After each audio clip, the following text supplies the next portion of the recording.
Hey, what's up guys? In this video I'm going to show you how you can change the rear tire on your lawnmower, the 28x8 rear tire, real common size. You can change it right at home, real easy.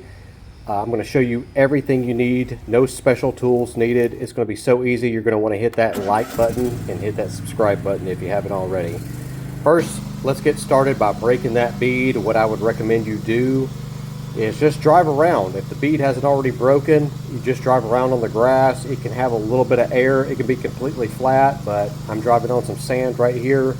And drive in a little bit of an S pattern, and it will break the bead, and eventually it'll break it on both sides. You don't want to drive too far. You don't want to mess up the edge of that wheel. You don't want to mess up the rim. So as you can see, as I pull into the garage here, stop right here on this edge, and then I gun it and I break the other bead. I'm going to show you what I'm talking about right here. Other bead is broken because I hit that ledge on the entering into my garage, and you can see right now the wheel is completely spinning inside of that tire. That's what we want. So now I just need to jack up the back of the unit, remove the cap.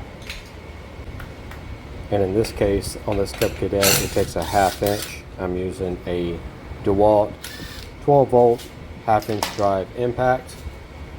Then slip the wheel off of the axle shaft. Now for John Deere's, make sure there's a keyway and a key that's on that axle shaft, so make sure you don't lose that. And then there'll always be like a little plastic spacer right there.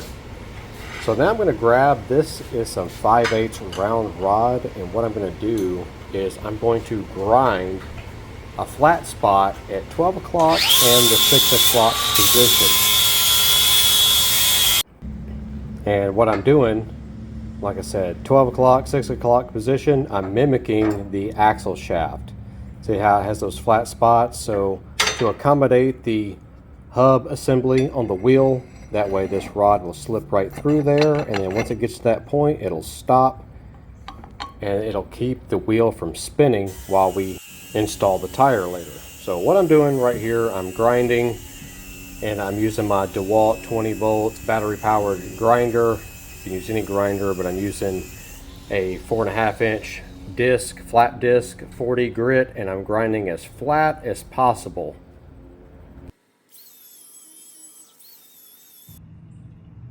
So once you have that piece of solid round rod ground down enough to where it'll fit the hub assembly properly, you can go ahead and put it in that vise vertically and tighten it down.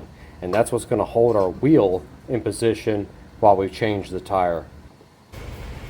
So to get that first side of the tire off, I'm going to just spray some WD-40. You can use any type of lubricant, soapy water, whatever, it doesn't really matter. And you can see how I'm using that rod sticking out of that hub as the pivot point, and using that as my leverage point to dismount that side of the tire. So it was pretty easy. Now I'm going to spray the bottom of the tire, and all that's going to do is pretty much lubricate the tool that I'm using, whether it be a crowbar or a long big screwdriver. That's just going to help it slide along that tire to dismount it from that wheel easy. Now many times you can get away with just using one bar on the second side, but if it starts to slip like it's doing right here, all you have to do is take another bar and get it on the opposite side of that vertical rod that we just was grinding on. Put that in there to stop that tire from trying to slip along with your dismount bar. So you can just dismount it just like this. As you can see how I'm slipping off of it, how much easier it would be if that rod was just a little bit longer sticking out of that wheel hub there. So once we got the tire off, now just take a rag, wipe everything off, wipe all the debris off. Good time to inspect this wheel. Now go grab the tire that you've had sitting out in the sun. You want to get this thing as hot as possible, whether you have to use a space heater or whatever. I set them out in the sun, and today was about 100 degrees outside. This tire is super hot. That's going to make it really easy to mount. All right, so a lot of times I'll just spray a little bit, and sometimes you don't need a tool to get this first part on, but if you do, it usually doesn't require much. You can just kind of pivot it just once or twice, and that's usually the easiest part. And now what used to be the hardest part, I've turned into the easiest part. All right, we're gonna take that tag off this new tire, take you a pair of vice grips. I'll show you this model later on in the video, and really just pinch down super hard on the rim of that wheel, right at the edge of that wheel. That's the rim. And we're gonna spray WD-40 or whatever lubricant you decide to use, and then squeeze down on that tire and just spin around, and watch how that vice grips, they just help you mount that tire that easy, guys. It's that easy. Guys, that was so easy, and that's that 28x8 rear tire. And if you need to do that front tire, I have a video for that in the description. But now you can see how much space we have between the tire seating against that rim, okay, the edge of that wheel. So what you need to do is go and get you some ratchet strap. I prefer, on this wide of a tire, I'm going to use the 2-inch wide ratchet strap that I have. Now, one trick I'm going to show you, you could just go right in the center of that tire and start ratcheting it down, and that will do really good. But there's one thing I'm going to show you. If you just wrap around it once, look how well it does. Gets that tire right there close to the seating, that bead, really good. But just notice how deformed the tire is right there. Look how deformed. So what you want to do is wrap around it twice. That's the trick. Wrap around that strap twice and tighten it down, and it'll be a far more uniform seating of that bead of the tire against that wheel. All right, and you can see, you can kind of rotate it a little bit, and you'll see as you go to add air where you need to be. And you notice right when I push in the middle of that tire, how that edge of that tire seats up against the bead. All right, tip number 2 on seating this new tire: remove the valve core, because that's going to allow us to put a lot more air in quicker, and that's what we need to seat this bead.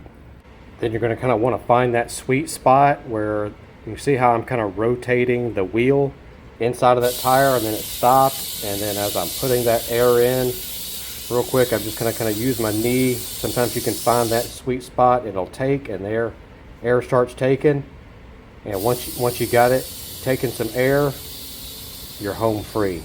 Just make sure you put enough air into it to where you can put your finger over that hole and install the valve core again, and then you'll take that ratchet strap off and then go ahead and fill it up. So then once you have the valve core installed, air it up to 10 psi or whatever your mower requires. Spray some soapy or water around the valve stem and around the edge of the wheel and the tire to check for leaks. If no leaks are there, go ahead and install it, and you're good to go. It's that easy, guys. It really is. Do me a favor, hit that like button, hit that subscribe button if you haven't already. Now I'm going to show you a little bit of bonus information. And by the way, this is 5/8 solid round rod, and this is my 12-volt DeWalt cordless grinder, 4.5-inch grinder, DCG 412. I love this grinder, and I was using some 40 grit flat disc to make that flat side, and that worked out really well. That I saw on this Cub Cadet wheel that would work. So that's an easy trick that you guys could do. I would probably make it a little bit longer to get a little bit more past that hub, so you can use that as the pivot point for your bar or whatever bar you decide to use. And I only ground down about 4 inches or so. I would grind it to about 6 inches, and that would give that'd give a little bit more of this bar sticking out past that hub, where you could have more to bite on pivot point for these bars right here.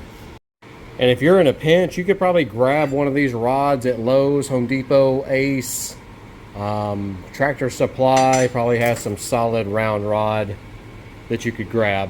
Probably already pre-cut. Like I said, this was 24 inches. I'd get one 36 inches if you're going to buy it already pre-cut. The bars you'll need, or a big screwdriver, you only need to be about 12 inches. with the metal blade, just enough where you can get to that pivot point and get to the edge of that tire for what you need to do. People have asked me in the comments where I get the WD-40 in these bottles. I have to order these bottles offline, and I don't ever spray, and I buy my WD-40 in the gallon and just refill these bottles. You know, oftentimes you'll get a nail or a screw in a tire, and I won't hesitate to put a plug in a tire, but on this case, what was going on, I was getting a lot of leakage through all these dry rot cracks. And I did use a can of Fix-A-Flat while my new tire, while I ordered my new tire and was waiting for it to arrive. And that Fix-A-Flat did do its job. It lasted, probably bought me about a month of time. I actually had the new tire here for weeks, and I was just having to, it just got to where the Fix-A-Flat wasn't sealing up these dry rot cracks, and I was having to air it up more and more often. So went ahead and changed it out for you guys.